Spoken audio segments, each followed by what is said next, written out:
This episode of Own the Grey is brought to you by I Am. Discover your unique talents, realize your potential, and align to your path.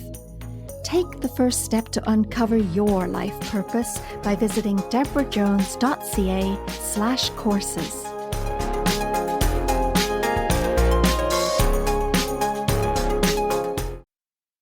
Life is a journey, and part of that experience is exploring what makes you happy and what doesn't.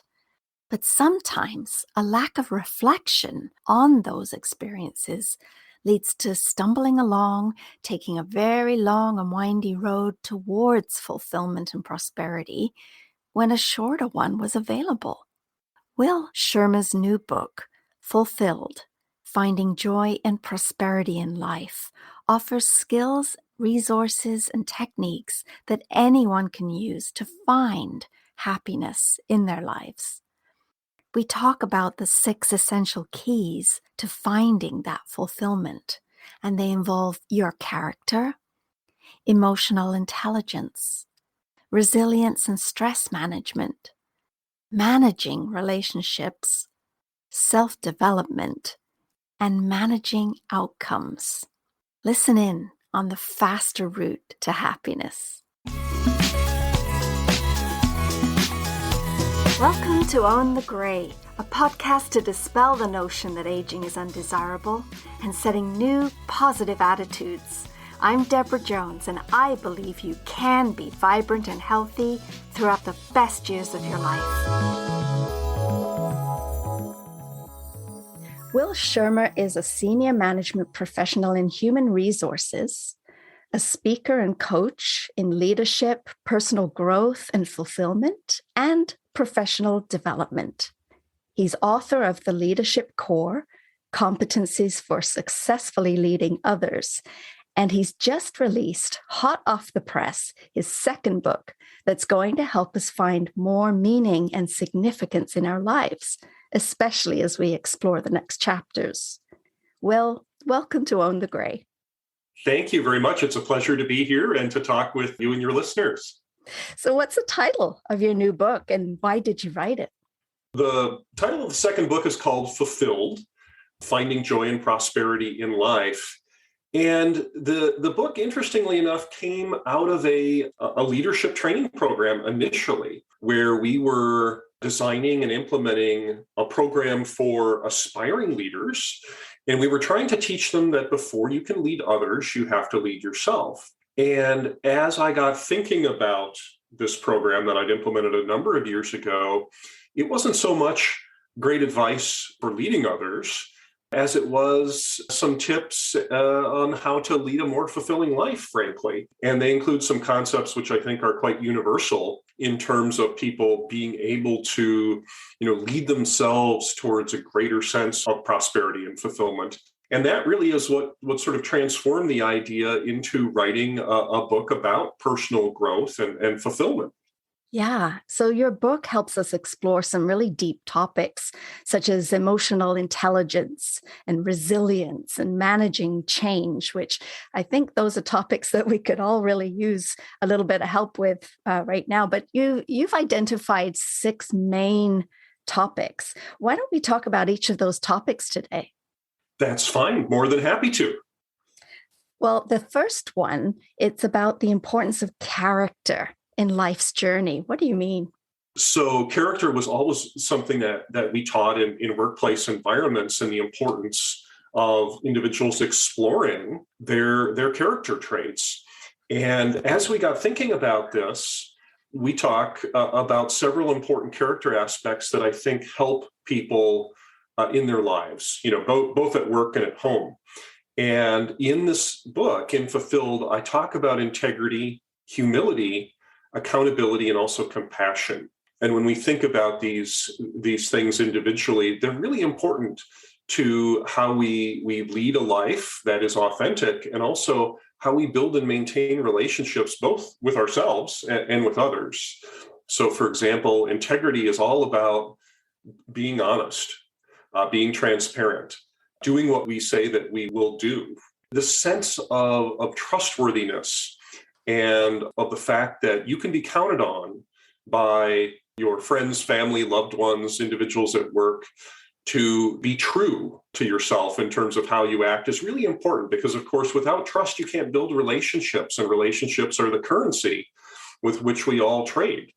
And of course, as we continue to, I think, grow in our own lives, we realize how important relationships are when sometimes earlier in our lives we put career perhaps out of perspective in terms of prioritizing it above the relationships with our friends, family, and other loved ones as well. So integrity is really important.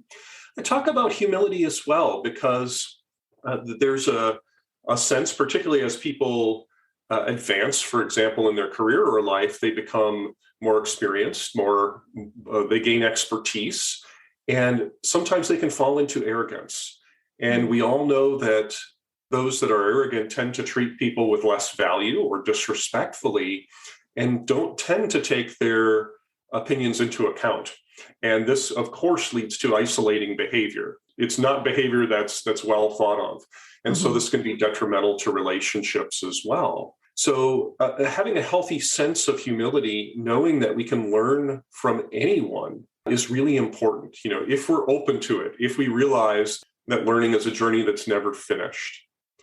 I do talk about accountability as well, and that is really doing what you say that you'll do when and how you said you do it. So this is a sense of follow through and individuals being able to count on you as a friend or family member or colleague. And that's important because that builds trust as well.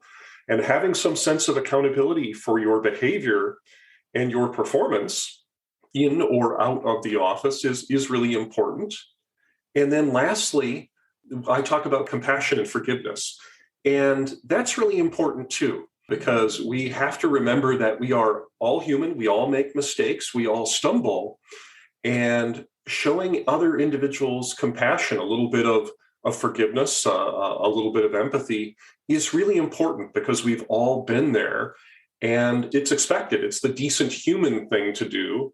It's a great way to lead at work, and it's also a great way to lead your own life at home. So the ability to show that compassion both to others and to yourself, and that's important, and to forgive others and yourself for mistakes is how we bond. And we need to remember that, you know, having someone who has a critical heart, who's very cold and unforgiving, frankly, isn't it's not a great environment to be around. And so we have to remember that showing compassion and forgiveness is something that allows other people to gravitate towards us as well. Yeah, those are really important things to think about. And I wonder, the way that your book is structured, do you have questions that we can answer for ourselves, or how do we actually delve into our own personal character and so that we can see who we are and how we need to change if we need to change? Yes, that's a good point. And there are breaks in each section that do have some questions for reflection. And I think this is really important. You know, there's many different ways in which we learn and grow, and I don't pretend to have all of the answers, but hopefully it will allow people to explore themselves further and to really reflect and ask questions of themselves. So this is really important because we're all on a journey towards greater fulfillment and learning, and we should ask ourselves some fundamental questions about who we are, what we stand for, and what we hope to continue to gain in this next journey in our life. And I think this is particularly important as we continue to age. I am in my 50s, and I'm now thinking very differently about my career and about how the course of my life has gone than I did even 10 years ago. We begin to take stock of our lives, I think, more and more consciously.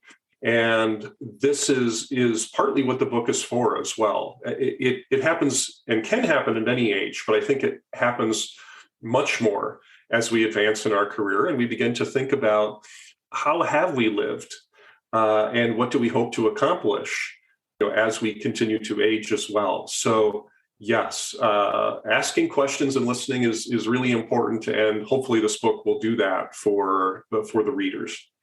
Yeah, it's something that When we reach that halfway mark, I call it at 50, our values start to shift and change as well. And to go through the rest of our life with the same thoughts and the same beliefs might not be the path to a fulfilled life. And so I really see the importance of the reflection and to just go over our values at the time and who we are as a person. And even though you might have lived your life a certain way up until now, it doesn't mean you have to continue that way. And I love the idea that you have a tool that's going to help us ask ourselves those questions. And maybe the answers are the same, but maybe they're different. And how would we know if we hadn't asked the question? Yes, I think that's incredibly important. And we have to remember that if life has gone well by all accounts for us, that's wonderful.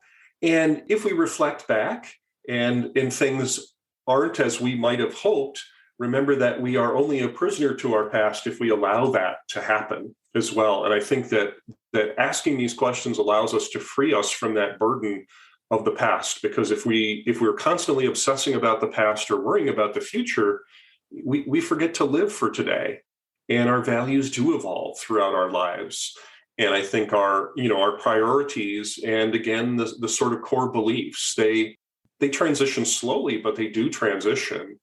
And it is, we are different people, sometimes fundamentally when we are 50 than when we were 20. This periodic taking stock, but with an air of gratitude is really important. Gratitude rather than regret.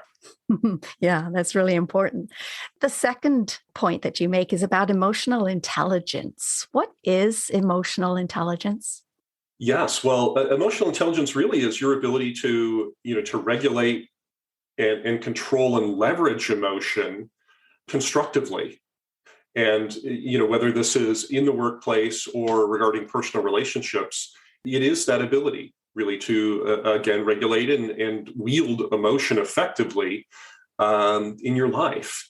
And there's a number of different aspects to this. And the book outlines them in quite a bit of detail. And I go into this perhaps more than any other area because I think it's so crucial. And it's something that we often don't think about, particularly earlier in our lives, the importance of our ability to control our emotions. Oftentimes, the focus is on skill or knowledge. And it's actually been found that people that are very good in terms of their emotional control and self-awareness tend to be more effective, both in the workplace and outside of the workplace as well, in influencing and in shaping the course of their lives. So we do talk about self-awareness. I will admit earlier in my career, I didn't have a great degree of self-awareness.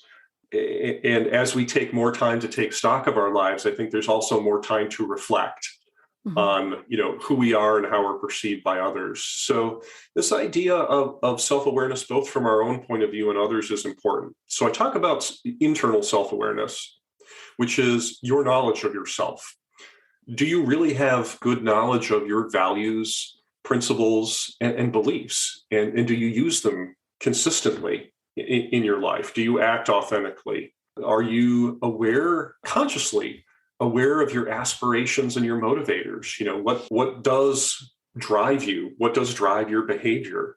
What are your longer term aspirations? And again, as we take stock later in our lives of what we hope to accomplish in the next chapter, those aspirations have probably changed from 10 or 15 years ago. Mm-hmm. And a big part of this is motivation. So I do talk about external motivators, which are things that must be given to you and can be withheld. For instance, things like money, trophies, recognition. The internal motivators, the things that lie within you, are typically much more sustainable. And I will say more healthy. It puts us in a less fragile place when we have the ability to motivate ourselves, for example, through a sense of challenge, progress, and achievement, or purpose and meaning. And I think, again, as we evolve and advance in our lives, purpose, meaning, and significance becomes incredibly important. It's the fundamental human question, isn't it? Why am I here? And what sort of legacy will I leave when I'm gone? And will it be a good one? There are other types of motivators, inclusion and affiliation. So, for example, continuing to have social ties and a healthy network as we age, has been proven to be very important. Yeah. And this is key. So, of course, this longing for social contact is a part of that need for inclusion and affiliation, and also personal growth and learning. And we all know that that happens at any age. So we talk about these motivators. I talk about the role of ego, which I think is important. We all have ego, but when it gets out of control, it can inhibit our relationships, our self-awareness, and also our personal effectiveness. Other aspects include things like our ability, of course, to control our emotions and to control our attitude. So how do we have an attitude that is one of growth? And how do we have an attitude that is one of gratitude and optimism as well? Because we all know these things affect our lives. We all know that how we feel is a product of how we think. And our behavior is often a product of how we feel. So if you control your thoughts, of course, you control your behaviors and emotions. And this is the idea with emotional intelligence. It sounds like all of those points that you talked about, they could just be a book unto themselves, couldn't they? Yes, and many more accomplished writers than I about this subject have done just that. When you think about emotional intelligence, there's some great books out there, frankly, about this, and it delves deeply into this subject. And I do think it's important. It's an understated part of personal effectiveness and personal growth and fulfillment. And it's not something like leadership itself, for example, it's not something that's taught. It's something that's self-taught, and it's often self-taught the hard way through mistakes. And wouldn't it be nice to have a little greater knowledge about this going in, so we can at least be sensitive to those things that are triggers for us emotionally? What do we get really riled up about? And when we do, have we said or done things that we regret? And okay, let's know these things ahead of time so we can be aware and better regulate, our emotions, and therefore our ability to deal with people who might seem difficult to us. So yes, there's a lot of work done in this area, and I really would encourage people who are interested in emotional intelligence to explore some of the writers out there. Yeah, I think that's the beauty of writing a book and putting your own perspective in the book, because you've obviously done your research in that field that would help you do the job and be the person that you want to be. But you've kind of filtered it through your own perspective, and that's what you're sharing with us. And I think that's the beauty of reading books by different people, because of the different perspectives that can come out. Yes, and the book's really meant to be a primer covering several of these different competencies to allow people to really dig in. And if you're looking for a functional expert in one of those areas, there are indeed lots of great authors out there. So the next point was resilience and stress management. Okay, there's a big one too. It is a big one, and it's one that's particularly applicable in today's social environment. We've gone through significant changes in the way in which we work, live, and interact over the last couple of years because of the pandemic. And we all have different challenges, different stressors in our lives. And it's important to understand that resilience isn't something you're born with, any more than people are born to lead. I don't ascribe to that. I believe that you can develop resilience through a few practices. We do talk about the importance of perception. For instance, looking at how do we reframe events. What is a crisis to one person is an opportunity to another, for example. What is a loss for someone can be a door opening or a gain for another. So how do we flip the script in our minds to think about that and to understand that, again, you can go down the dark corridors of your mind, but then you imprison yourself there if you continue to do that. And oftentimes, when we think about rejection or criticism, we are often our own worst enemy, replaying things that we could have done differently over and over and over in our head, saying, well, if I'd only done this or that, or if I've been rejected once, now I think, well, for all time, I'm going to be rejected in future. So we talk about those sorts of things, and certainly a lot of resilience it lies between your ears in terms of how we reframe, how we look at things, ensure that we keep them in perspective, and how we deal with rejection and criticism. And I do talk about that. Now, I think to an extent, rejection and criticism, probably outside of the workplace, it's not that it's less applicable, but I think that, there's some other aspects of resilience that I think are very universal. And it's also about treating yourself right, having some self-compassion, making sure that you have a healthy network. Before a crisis comes up in your life, do you know who you can turn to? Who are the empathetic people that can validate your feelings and be that shoulder to cry on, so to speak, that will allow you to vent? Good listeners. It's always important to have some sage person in our life that we can turn to who's going to provide us some wise counsel. And you want more than one, right? If that person's on vacation, who do you turn to? So having a network, friends and family and colleagues to turn to is important.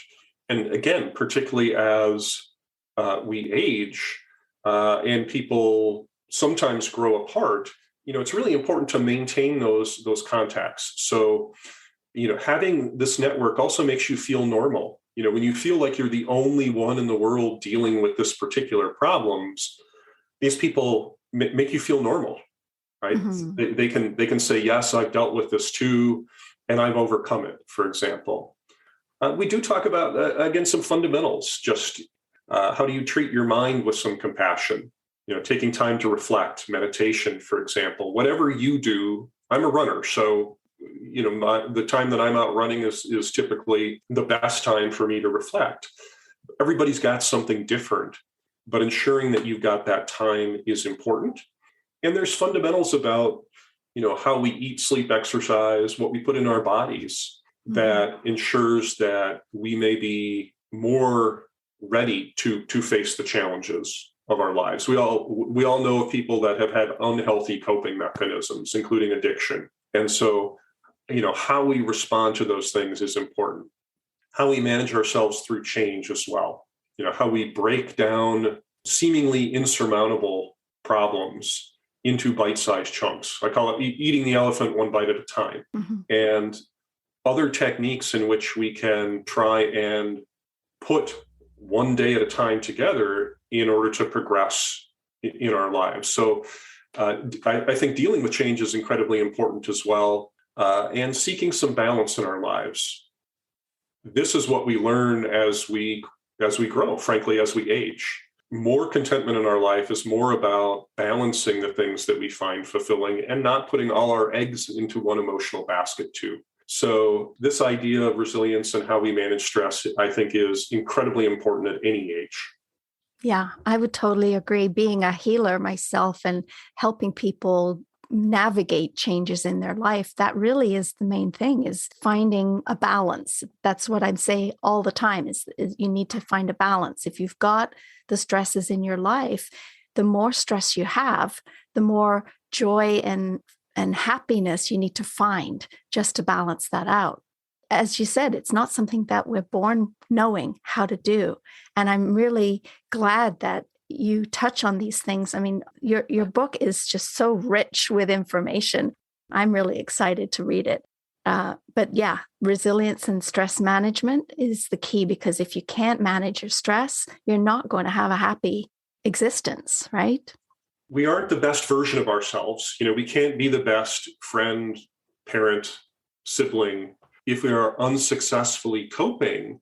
And we all have run into those challenges where we need help to cope, and that's perfectly normal. But it's important that we at least seek that help and use this variety of resources to remain resilient and figure out how to manage through this stress. Or unfortunately, we're going to be mired in a place that's really unhealthy for us. Mm-hmm. And that kind of leads to the next section, which is about managing relationships. What do you share with us about that? It's a basic primer about relationship management. In the book, I talk about investing in relationships. You have to decide whether to spend time, effort, and resources into relationships. And sometimes we dip our toe in. a wait and see game where we're deciding based on how other people react, how far in we go. And of course, early in life, when it concerns love, we often jump in with both feet, right? Up beyond our heads. Mm-hmm. I think, again, as we grow, sometimes we take a more cautious approach. I don't know whether it's more skeptical, but it's a decision about how far and how fast to invest in relationships. And only you know how that will go based on early interactions with others.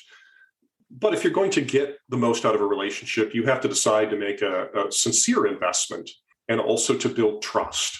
And this is, again, where this concept of integrity comes in relationships, where we have been involved in relationships where there's been manipulation, gaslighting, half-truths, ulterior motives. We know how unhealthy these relationships can be. And so, like any aspect of your interactions in life or in work, you have to build it on a sound foundation of trust, right? You don't have to think about whether you are potentially being manipulated. You just know that the other party is trying to do something not only for their benefit, but for yours as well. So this idea of trust is important. How we build rapport is important. And this is often about emotion. Relationships are about emotion. And we get into relationships because they make us feel good about ourselves. That's the point. And we do that by making other people feel good about themselves. So building rapport is about that. And if we concentrate on what other people get out of the relationship and we focus on others, often we find that comes back to us with a dividend, right? It's some sort of relationship karma that happens. So this idea of building effective rapport is key. And we go through some of the techniques in talking about healthy rapport building. Empathy is, of course, critical. Your ability to identify with another person, how they are thinking, how they are feeling, and putting ourselves in their shoes is a fundamental way of building rapport and of ensuring that there's a mutual sense of respect while understanding that we are going to disagree and that's going to be okay. There is some discussion in here about conflict and dealing with difficult people. Oftentimes people see conflict as win-lose, as if there is a pie to be divided somehow. And that's simply not the case. If we think about the pie being infinite and only limited by the solutions that we come up with together, it's a much healthier place to be.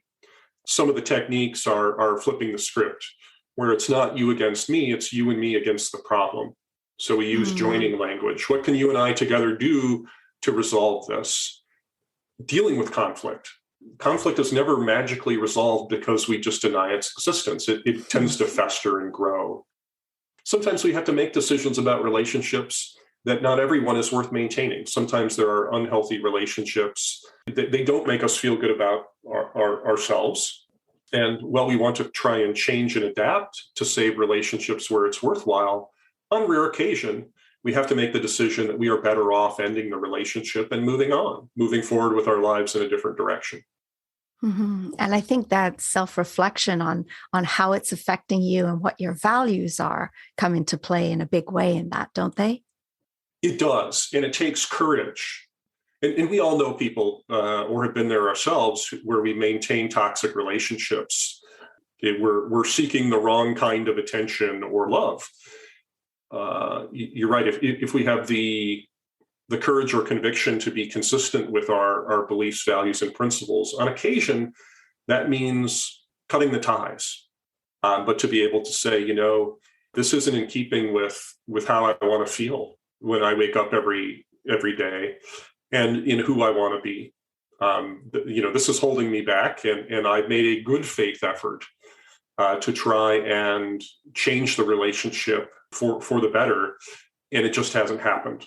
You're very right. This idea of reflecting on how it may conflict with your values is critical. Mm-hmm. And that leads us beautifully into the next section about self-development. You talked about our personal growth is a journey without an end. Tell us about that.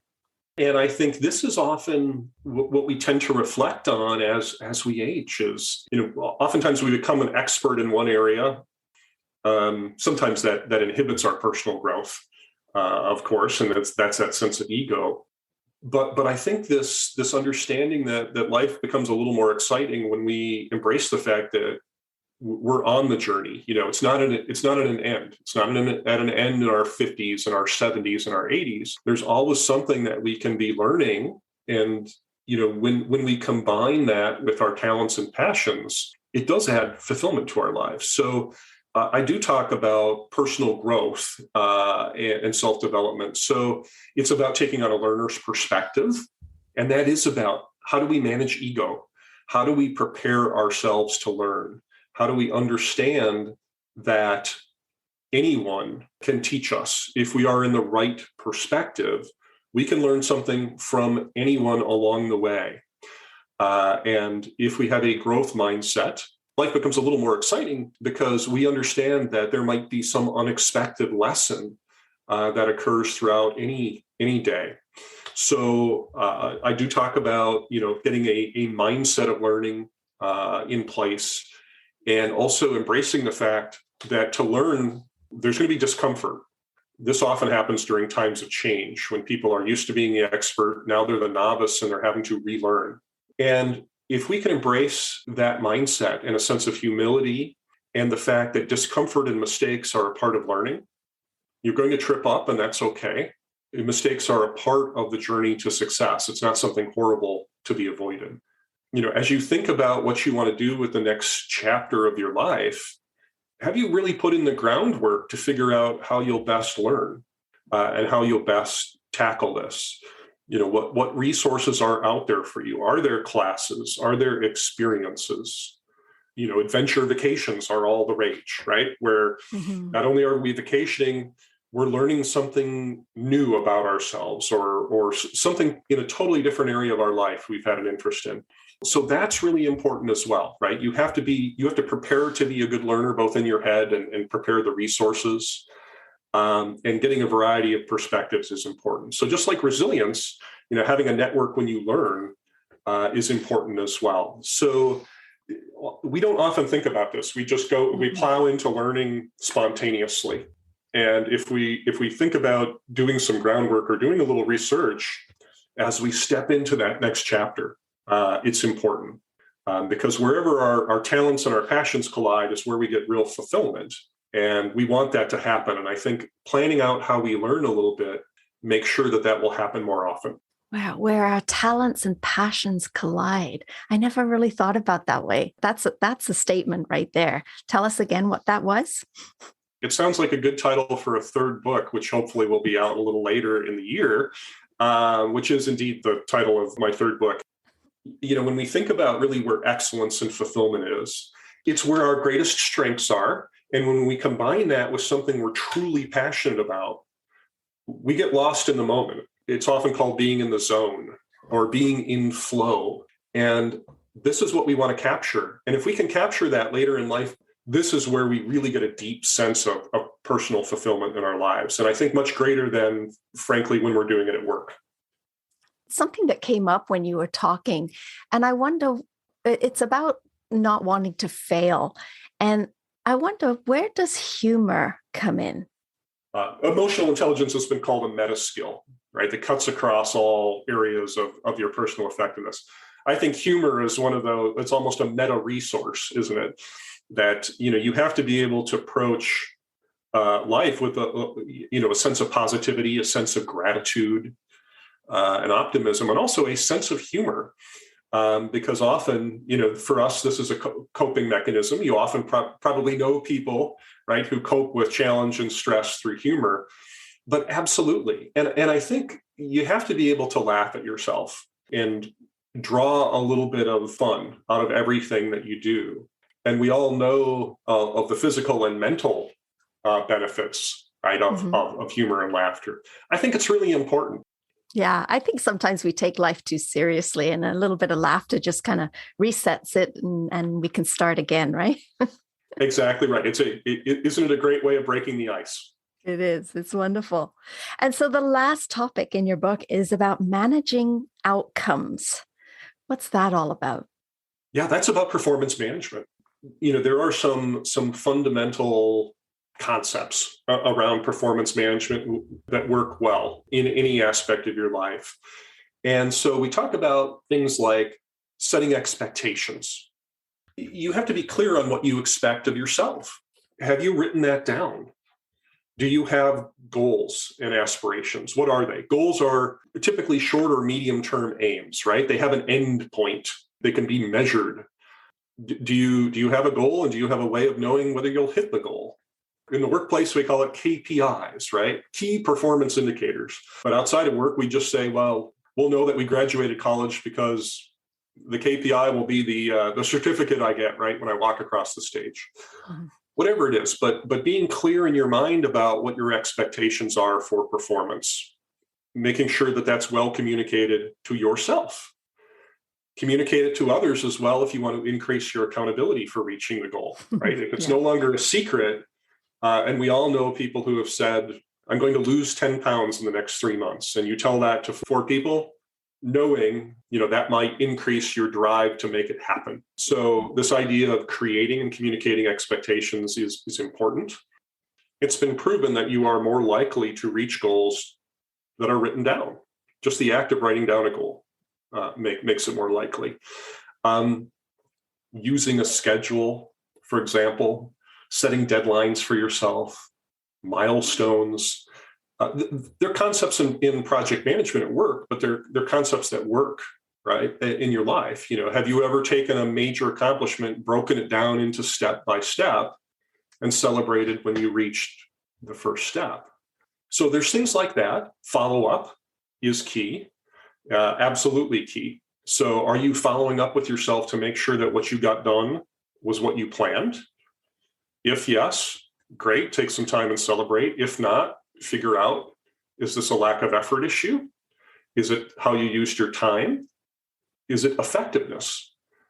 So it's not a lack of putting in an effort, but it's saying I didn't get the result I wanted. So how do I have to adjust my behavior?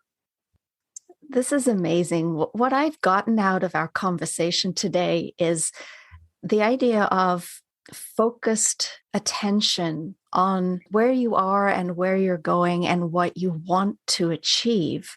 And there are some tried and tested steps and concepts to help you decide that, rather than just being like a leaf in the wind and going through your life and just expecting yourself to end up where you envision that you think you'll be. And I think that's a big one.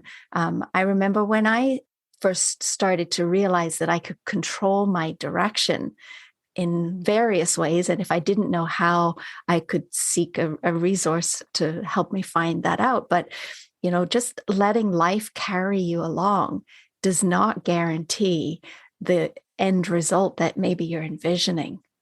Yes. And in the third book, I'll talk about the fact that initially experimentation or dabbling is fine, right? As we try and find out where do we think our talents lie? And, we begin to then focus and hone in on them. Where do we think our passions lie? We dabble and we find out we're interested in some things more than others, and our passions develop out of that. But you can't dabble all your life. Otherwise, you will be like a leaf in the wind. So at some point, you have to begin to focus, saying, my particular passions or my talents or my goals and aspirations can't be just wherever the day takes me. That's a fragile place to be, throughout your life.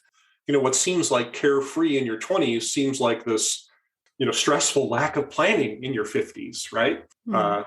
Not knowing where tomorrow may take you. It's awesome when you're on college break. It's not so often when you're 55 and trying to plan how you're going to live in retirement in a fulfilled fashion. You work your entire life to save up to do those things that you have always said you wanted to do in retirement. And then what happens in retirement is what you have is the money, but not the time or the health. And my mom was traditionally a very healthy person. They didn't get to do the things that they saved up and waited their whole life to do. It's like an unwritten story And wouldn't it be nice if we wrote that story earlier in our lives and chipped away at it all along, right? Found our passions, began to develop those, focus them, found what we're good at, tried to combine them. And so it's an irony, for me in saying that, there's two things we can't manufacture more of in our lives. And one is time and the other is attention. So we have to figure out where to use both effectively to be as fulfilled as we can. And the third book talks a little bit more about how we use what we do well and what we love to do to find that fulfillment. So I think that's, probably on a personal note, that's what I learned from observing my parents. There's always we'll save and do what we really want to do to be happy tomorrow, and then tomorrow never comes. So we do need to think about that. And I reflect much more on it now than I did even a few years ago. Yeah, it's our own evolution, but things like reading somebody else's insight is going to kind of shorten that maybe lengthy journey to discover and actually get a chance to have a fulfilled life. Because really, as I say in many of my podcasts, there's only this moment. And what are you doing in this moment? It's the only one that counts. And so if you're not fulfilled in this moment, there's a problem. There's something that we need to deal with. I really loved your perspective and the fact that you have such a rounded vision on life and experience and thoughts and emotions. And it's really a very great perspective for us to see it through your eyes. And I really thank you for writing this book. I can't wait to get my copy. And again, I'd love to have you on talking about your next one when it's baked and delivered. Absolutely. I'll look forward to that as well. I appreciate you listening. Thanks so much. Please go to speakpipe.com/Debra Jones to share what you thought about this episode and what you'd like to hear next on Own the Gray.